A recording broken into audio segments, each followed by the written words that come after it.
Got a bathroom? Of course. Oh, good morning. Of course, he'll be gone by the time you come. Oh, I should hope so. Got a room for my wife? Well, ain't that bed big enough, then? My dear good woman, no sensible man wants to spend all night in bed with a woman if he can afford not to. Well, there's this room over here.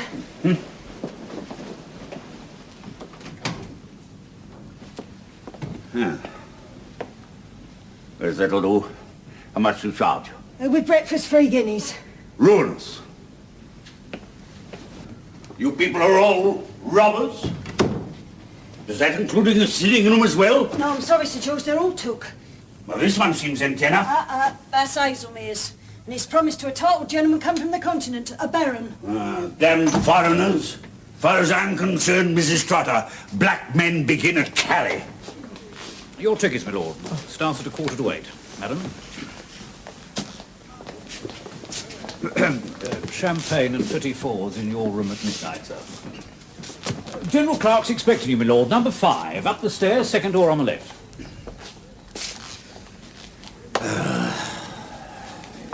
Your carriage is waiting, Sir George. So damn well hope it is waiting if it weren't that sack me coachman. We're going to the opera, and we're late as usual. Good evening, sir. Star? Yes, sir. Oh, Baron, yes, sir, we're expecting you. Lord Hazelmere told me to trust you in everything, except your advice on horses. Mrs. Trotter, how about some more champagne? Oh, thank you, Senator. What the devil have you been doing, woman? I'm so sorry, George. Please don't be angry. If you could spare a moment, Baron, Mrs. Trotter would like to see you. Of course. Who is that man? I've no idea. And why was he ogling you? Some damn poodle faker. Come on.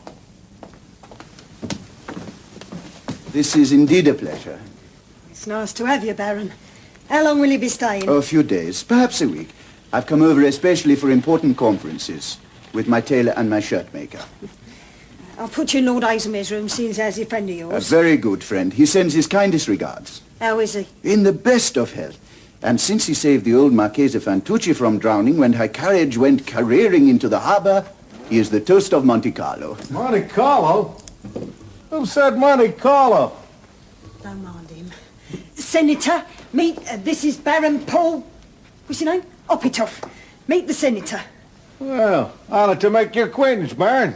Deeply honored. You know, you're the first genuine Baron I've ever had the honor to bump into. Oh, ain't you going to offer the Baron a drink, Senator? Indeed I am. Must have a drink from my, what you call it, Mrs. Trotter? Your cherry bum. My cherry bum. He's ever such a nice boy, really. The first American. Quelle chance. Oh, thank you. Very pleased and honored to propose the toast to the Baron. A real, live, genuine cherry bum for a real, live, genuine Baron.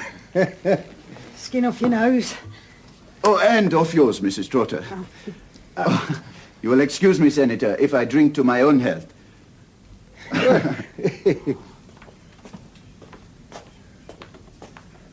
Bought for number 3. Whiskey after all that champagne. The American gentleman, like many others I observed who've come from that country, appears to have hollow legs. What are they doing out there? Playing poker, and the American gentleman is using marked cards. Come on, Fred. Christen the lamppost one last time, then we'll shut up shop and go to bed.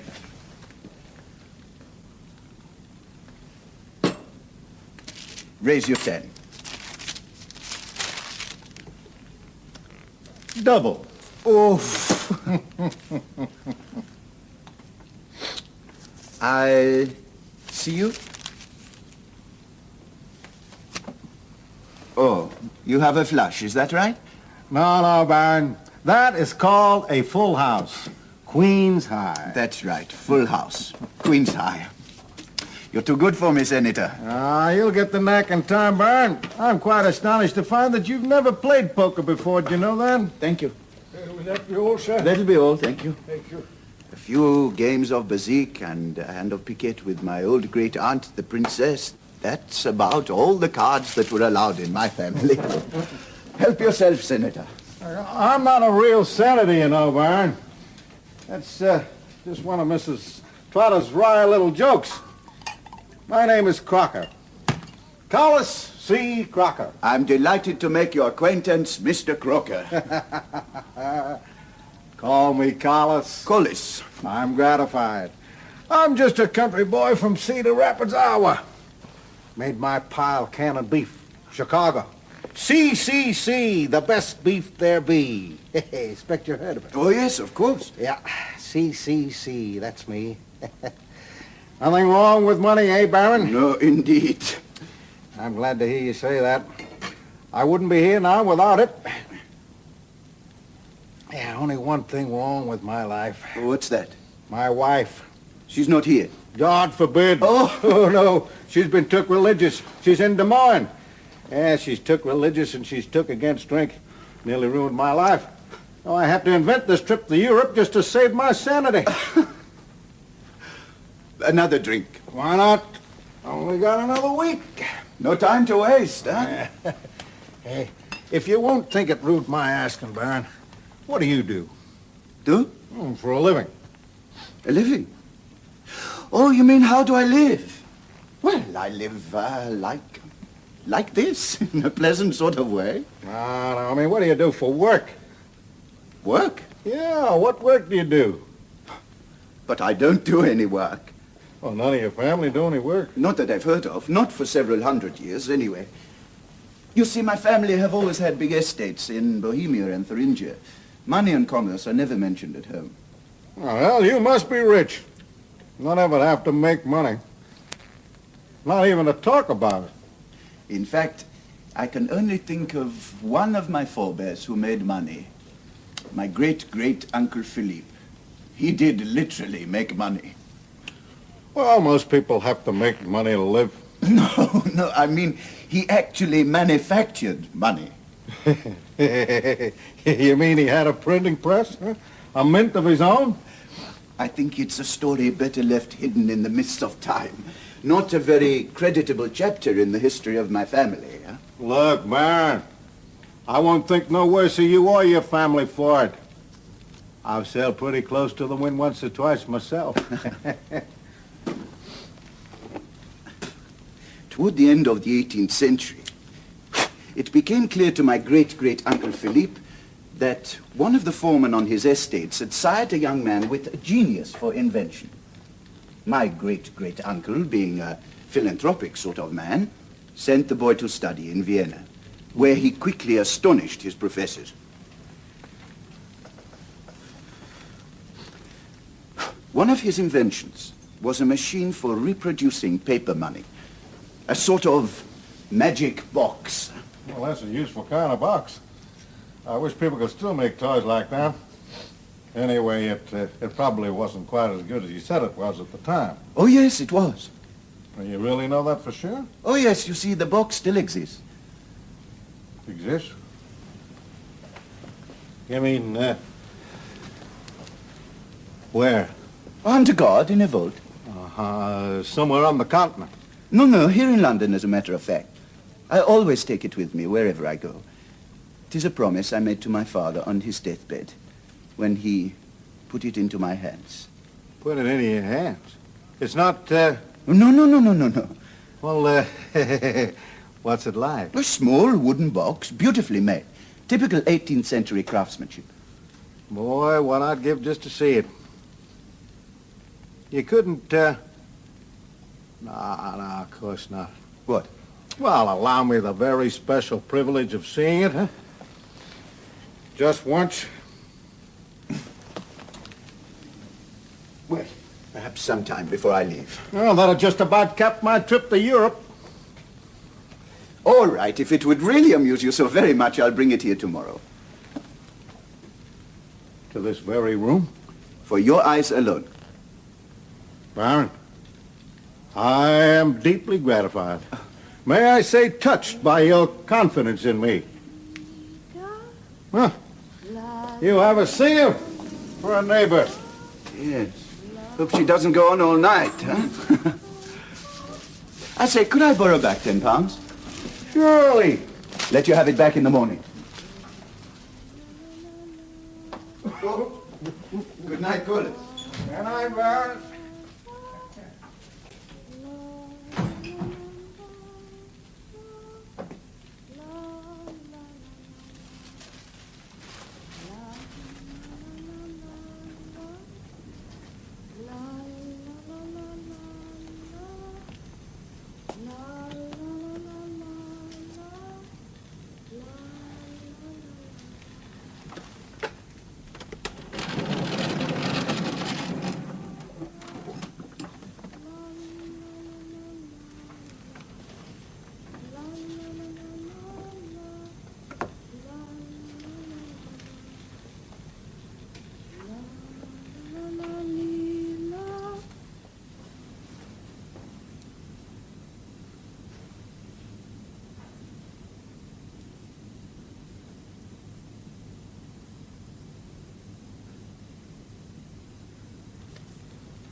No cabs about anywhere, I'm afraid, sir.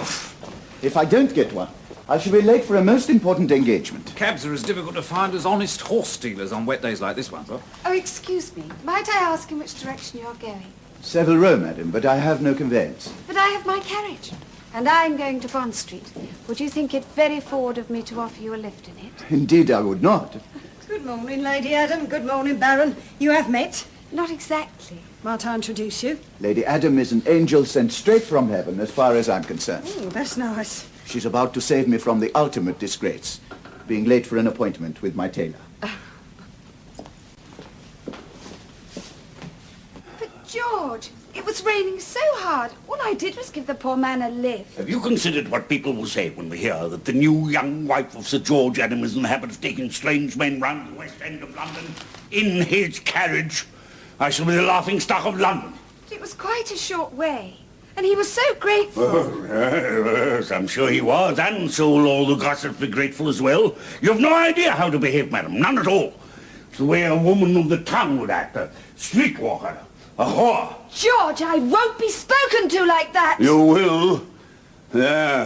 You're not the first bad-mannered filly I've broken in my time. You need teaching a lesson.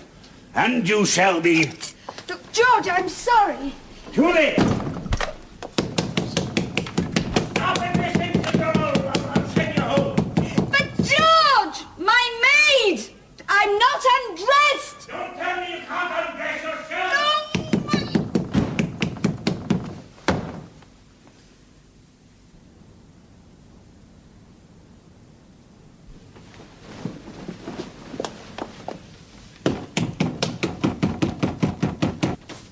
Well, have you got the machine? As promised. I must ask you to give me your word that everything you see or hear in this room within the next few minutes will go no further than these four walls. Surely I will.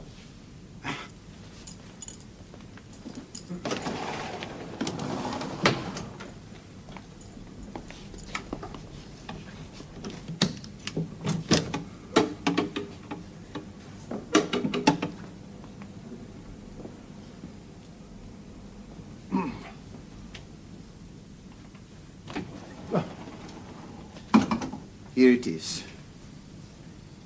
And here is one of the first notes the boy made with it. Well, how many of these boxes did that young fellow make? Only one. This is the only one in existence. Shortly after the boy made it, he met with a fatal accident, arranged, some say, by my great-great-uncle. You see, philanthropist as he was also a very practical man, and he believed there are some people on this earth who are better dead than alive, for the safety of the rest of mankind. I guess your uncle had his head screwed on the right way. I suppose it should really be in a scientific museum, but I like to keep it as souvenir, heirloom, a beautiful and amusing toy, if you like. If only it still worked. Oh, it's in perfect working order. It's not. Yes, it is. Of course, I never use it, except very occasionally to amuse my friends. You see, in the wrong hands, it could be rather a dangerous toy. That's why I make sure very few people even know of its existence. You're right there. Dead right. I suppose I couldn't ask you to give me the very great privilege of a demonstration? Why not? May I have the loan of the note you lent me last night for just a little longer? Surely. Here is your note. And similar paper, you see?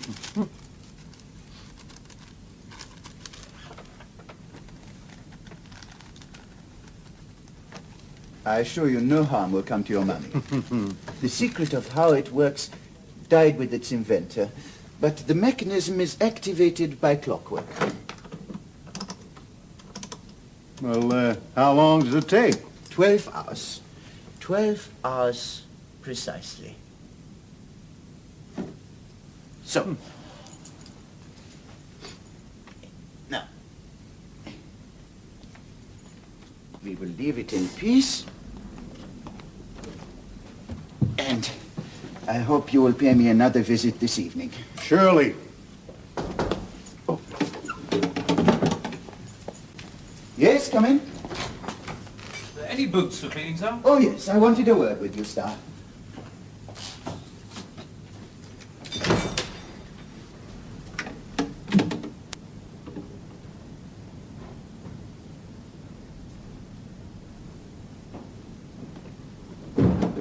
Now, what about a drink? Oh, I must show the most delightful brocade I've found for a waistcoat. Or perhaps a dressing gown, huh? Oh, very tasteful, Baron, but if you'll excuse me, I have to be off to a luncheon engagement. Oh, well, au revoir. Till this evening. I don't know how I'll stick the waiting.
I went for the Baron's boots, madam, and he asked me, confidential, if a way could be found for him to have possession of the key to the connecting door to the next room. I see. Well, why not let him have his bit of fun? He's a nice-looking boy. There you go. Now, careful how it's done, eh? Of course, ma'am. Here, Star. How much? How much what, madam? How much grease did you put on your palm? Come on, I wasn't born yesterday.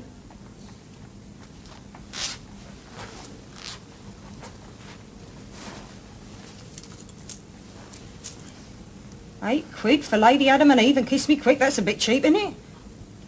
Yeah, here's your perks. And don't forget, no one else in this hotel goes about selling keys, only me. No, indeed, madam, not on no account. Right. Precisely 12 hours. You will lock the door, please.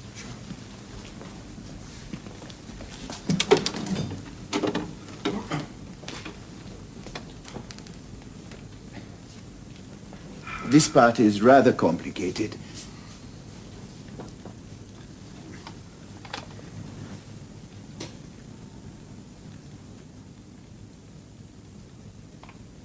Now, we wait 10 seconds.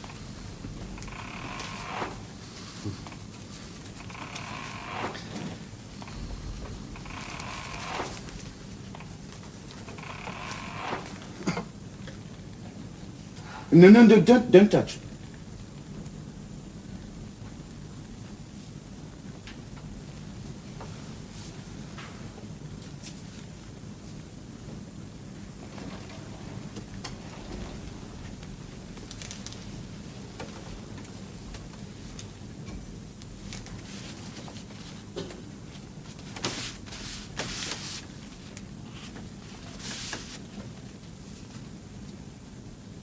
There we are. Yeah. Well, I can't tell which is the false one. Neither of them is false. One is an exact copy of the other. No one could tell them apart. Oh, not even an expert? In the morning, you take them to a bank, or rather, to separate banks, of course. Of course. Ask the opinion of anyone in the bank. The teller, the cashier, anyone you like. But be careful. Never to let a living soul see you with those two notes together. No one in this country knows of the existence of this machine except you and me. Oh, I swear I won't. Don't let anyone see you leaving my room, eh? Be on the safe side. Yes.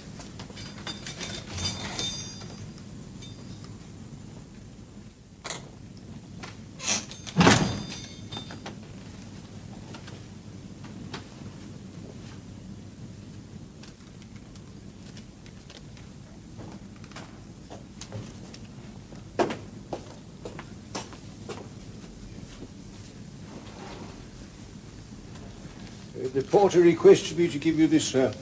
Oh, thank you, Merriman. Will that be all, sir? That'll be all, thank you. Thank you, sir. Porridge and deviled kidneys for breakfast as usual, sir. As usual, thank you, Merriman. Thank you, sir.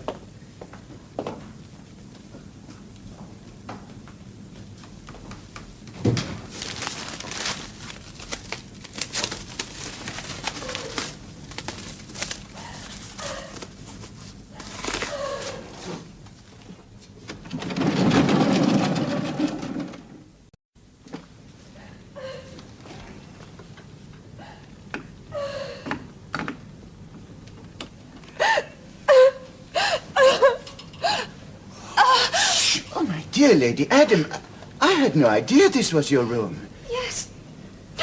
I heard the noise of someone apparently in distress, and finding the door was open, Please accept my apologies. I'm sorry if I've disturbed you. Good evening. Oh, Baron!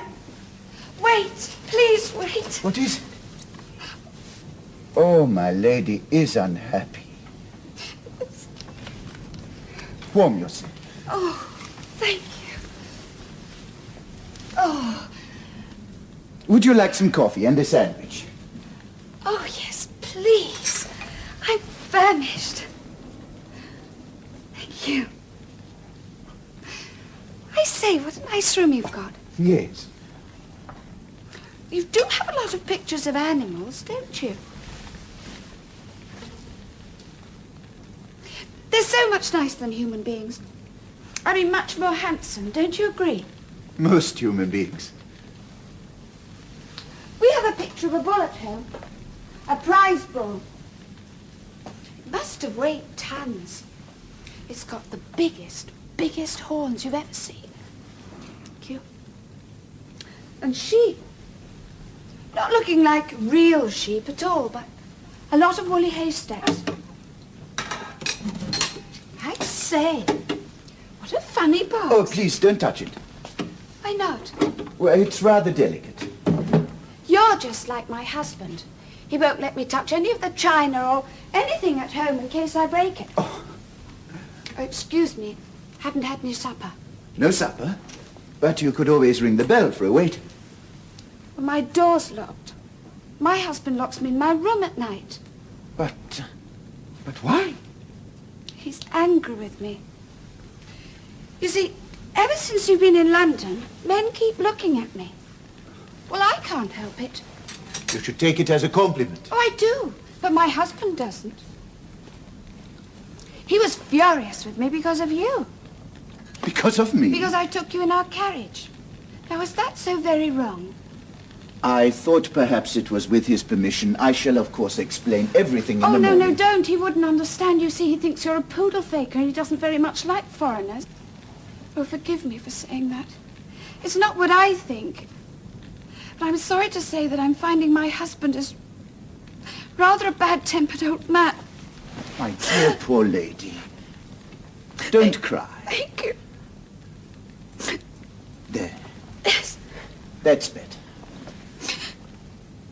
May I ask you a personal question? Yes. Why did you marry Sir George? Was it to escape from something else? Yes. How did you know that?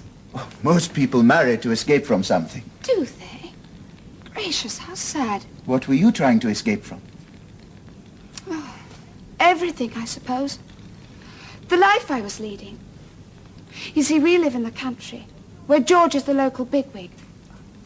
My father was a parson, but he died last year and left my sister, my mother and myself without hardly a penny. Poor as church mice. Oh. I didn't mind so much being poor because I was used to it. But life at home was awful because my sister is a pig. Quite a nice-looking pig, but a pig. And we used to quarrel all the time. Well, I was faced with having to become the companion of an awful old harridan when George saw me in church. He doesn't often go, so it must have been Easter or something. He kept staring at me from that great big family pew of his with all the coats of arms on it. He really looked like God. Then after church, he talked to my mother, saying how sorry he was that father had died and that sort of thing. Then he invited us for tea. And then the next Sunday he asked me to marry him. And you said yes? Well, yes. He lived in a great house in a lovely park. And everybody said how rich he was. My poor mother was so pathetically pleased. Of course, I didn't know George then. But I don't think anybody does when they get married. I've no idea. I'm not married myself. Oh. Well, I don't think they do. The whole thing's bound to be like a lottery. And you really married for your family's sake? Well, that was a kind thing to do. Well, not really. I married to spite my sister, if you really want to know, because she was so jealous. Wasn't that wicked?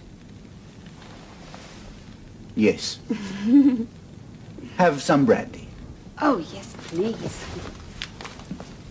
Oh, no, I've eaten all your sandwiches. Oh, don't worry.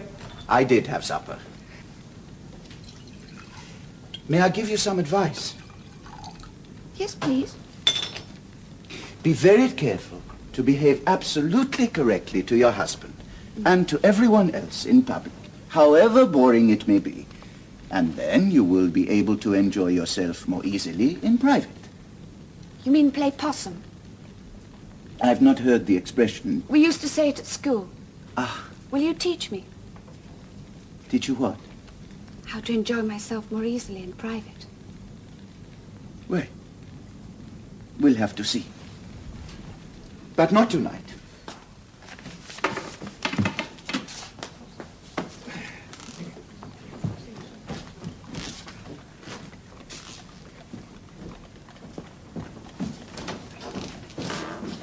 Senator's in a hurry, Fred.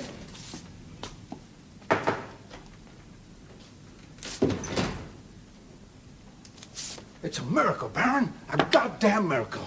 I went to the Bank of America, the First National Bank of Chicago, and both the chief cashiers say the notes are genuine. Of course.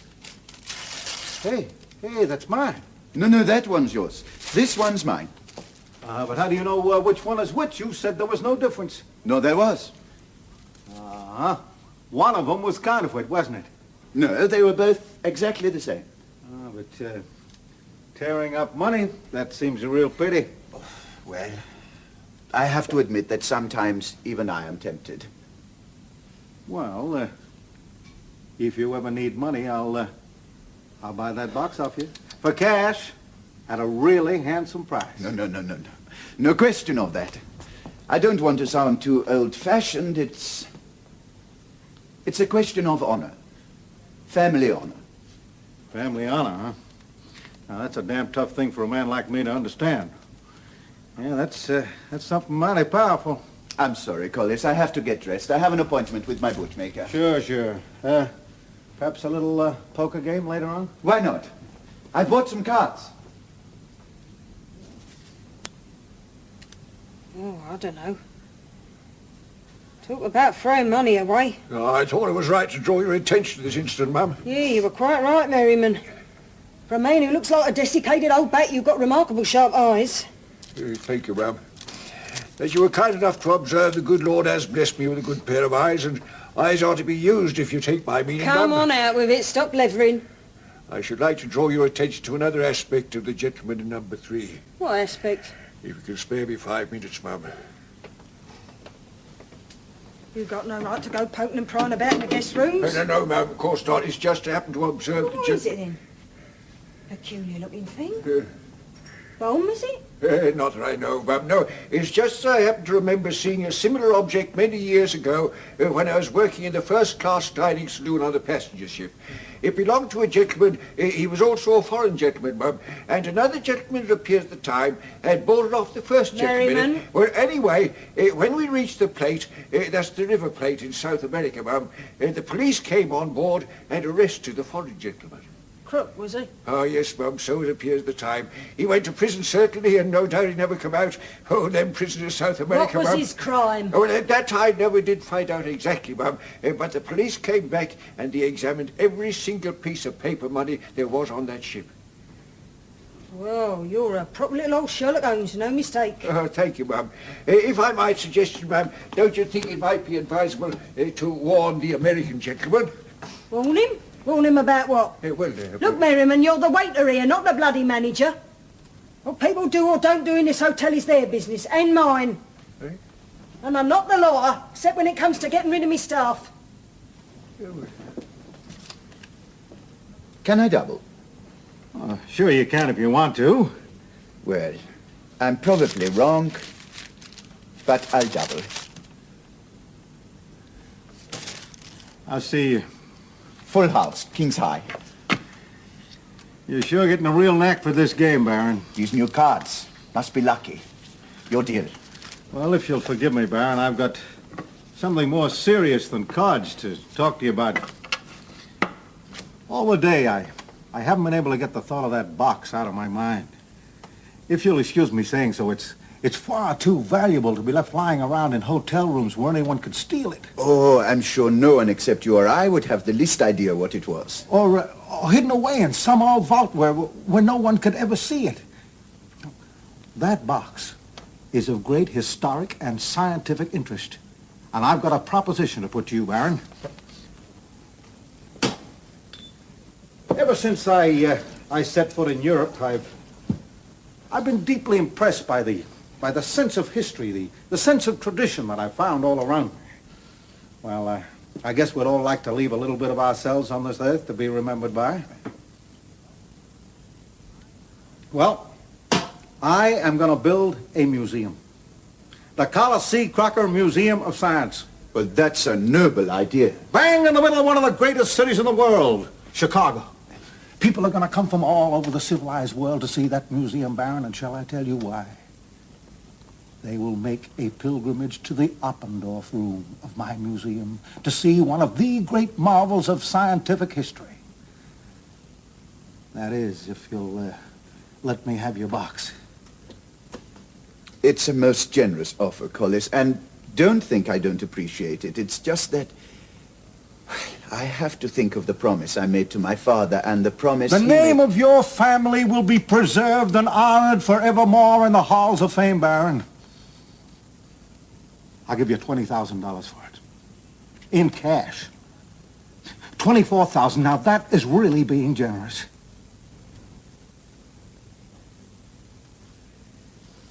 He said to get it all from the Marconi office before it closes. Yeah, well, you better run off then. I'll keep an eye on it all. Here, Star, hang on a mo. I want to send a cable myself to Lord Hazelmere. Well, don't stand there gawping, I'll bring it out. Madam?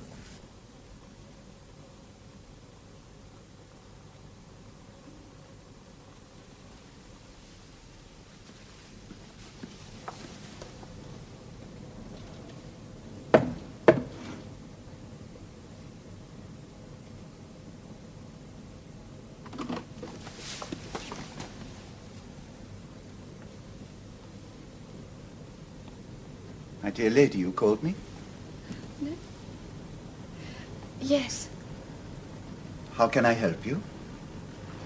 I'm cold. And lonely. I see. Well, we'll have to do something about it. Won't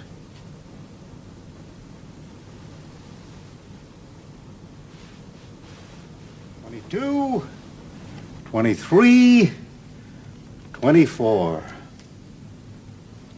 I hope I'm doing the right thing. Sure you are.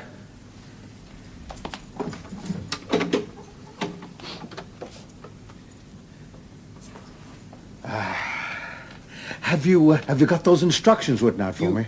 But you won't be using it, so you won't need them. Of course not, but it'll be more interesting, historically, scientifically, if we have them framed by the exhibit itself.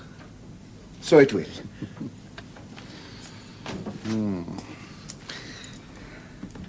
Thank you. And you'll want the key, won't you? Oh, hey, I'd forgotten that. Well, yes, yes. Best be thorough. When I have the museum built, Baron, I'll have you come over and open it. I shall look forward to that great day. You can always find me via the Ritz in Paris. Fine, fine.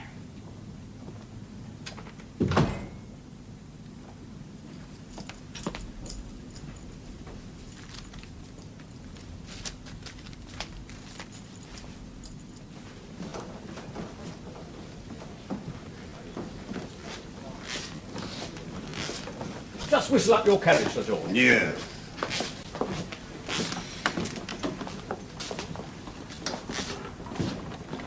Good evening, Mrs. Stroughton. Good evening, Baron. Off to the ball. Make an handsome couple, don't they? They say it's a real love match.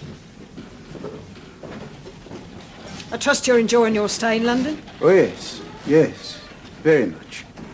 Very much indeed. I'm sorry to say it's coming to an end. I should like my bill in the morning, please. Oh, I'm glad of that. Glad I'm not going to have to chuck you out. Oh, you British. I shall never understand you.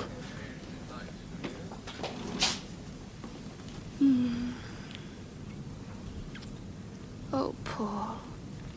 Darling Paul. We've only got a few more hours left. Only think of the present, never the future. But it's so difficult. I wish you'd found me before my husband did. So do I. Still, it's hardly likely that you would have stumbled across me in Buckinghamshire Vicarage. Paul! Why don't we run away together? Now, this minute! That wouldn't be fair on you. But I don't care. I'd go anywhere, do anything with you. I don't care what people say. I'm yours if you want me. This is our secret love. Only you and I will ever know of it. It is our special treasure.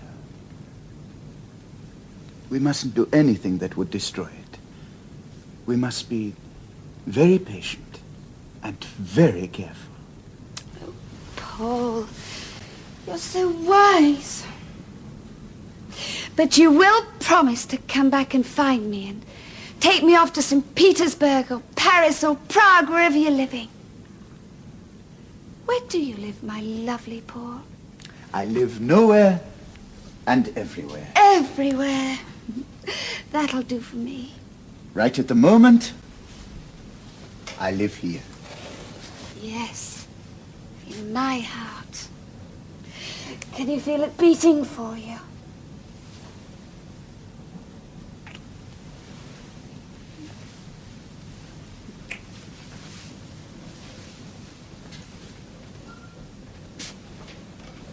Not locked tonight. Ooh, George must have forgotten.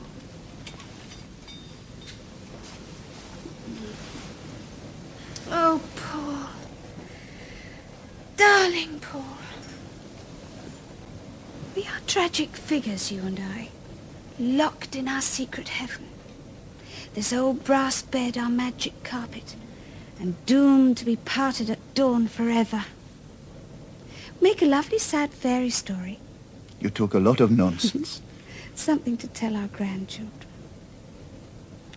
Oh, I think you've got the most beautiful eyes in the world.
Oh, good morning, Lady Adam. You're up with the lark this morning. You wasn't it? Come and have a nice cup of tea. Mrs. Trotter, something terrible's happened. Oh, it's difficult for me to tell you, but I must tell someone. And as it's your hotel, well, really you're the only person I can tell. Sir George been at you? No. Mrs. Trotter, my diamonds have been stolen. Oh, my God. And what's worse, I'm sure it was the Baron who stole them. Well, how can you be so sure? Because I saw him. Now, please, please, don't call the police. No, I wasn't going to. If my husband discovers, well, he'll kill me. Look, the awful thing is that on the way home we were meant to be putting them back in the bank. Does your maid know? No. But if she finds out, she'll tell. She's a sneaky old brute. Look, you were the only person I could think of who could help me. Well, I don't know. Come on. What, me? Yeah. Well, can't I stay here? No, we might have to have a bit of a bash up with that bad old Baron. Ain't seen number 3, have you? The Baron? No, ma'am. Not gone out, is he? No, madam. Not leastways the front way. Right. Come on.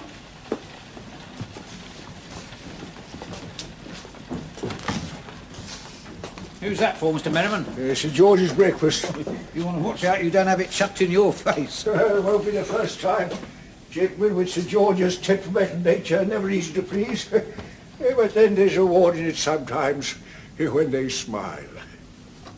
This is the drawer he took them from. There's the case still.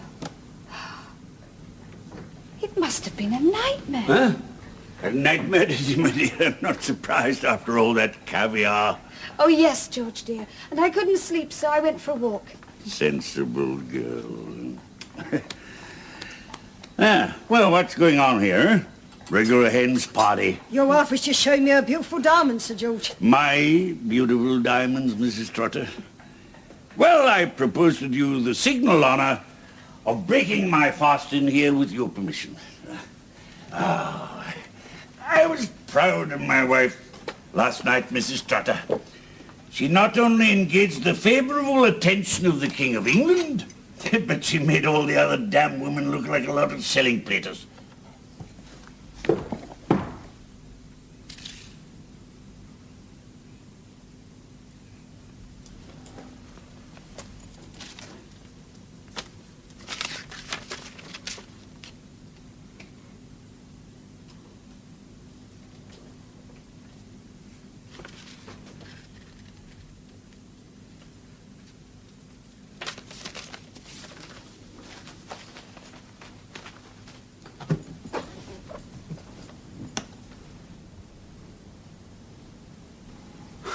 That's too much. No, it ain't. Not considering. Considering what? Considering you're not a baron, not no more than I am. Well, a little more, surely. I am, at least, of the masculine gender. Baron Orpendorf, alias Count Ginsky, alias Prince Zanofsky. They're highly titled, your family. What is all this nonsense? I wired to Hazelmere, seeing as how he's a mate of yours, to check up. It says here he's found out you're nothing but a common little crook wanted by the Froggy Police for crimes too numerous to recount. He advises me to contact Scotland Yard immediately. Which, being a sensible woman and mindful of the reputation of your hotel, you haven't done. No. And will not do? That depends. I don't promise nothing. Who are you, Baron? A soldier of fortune, fighting the good fight in the great battle of life.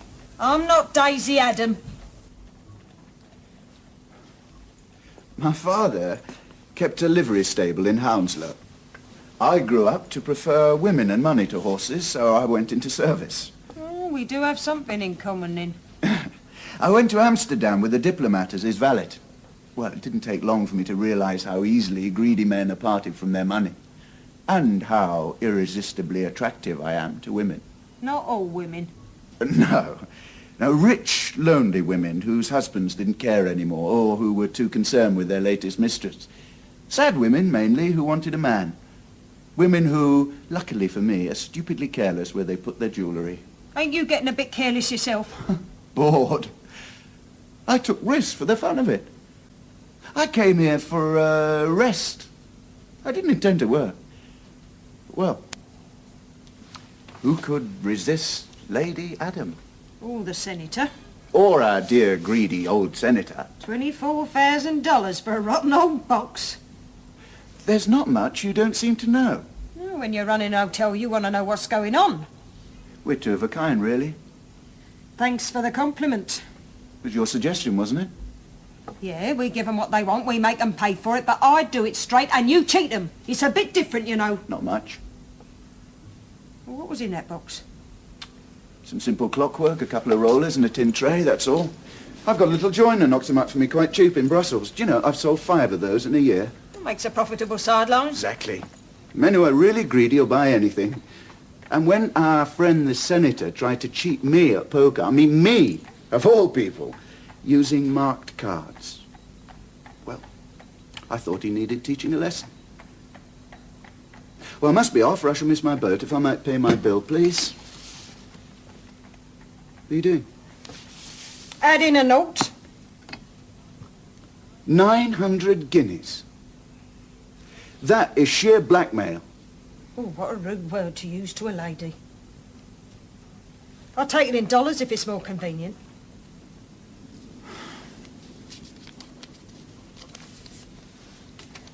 Thanks. Goodbye, Mrs. Trotter.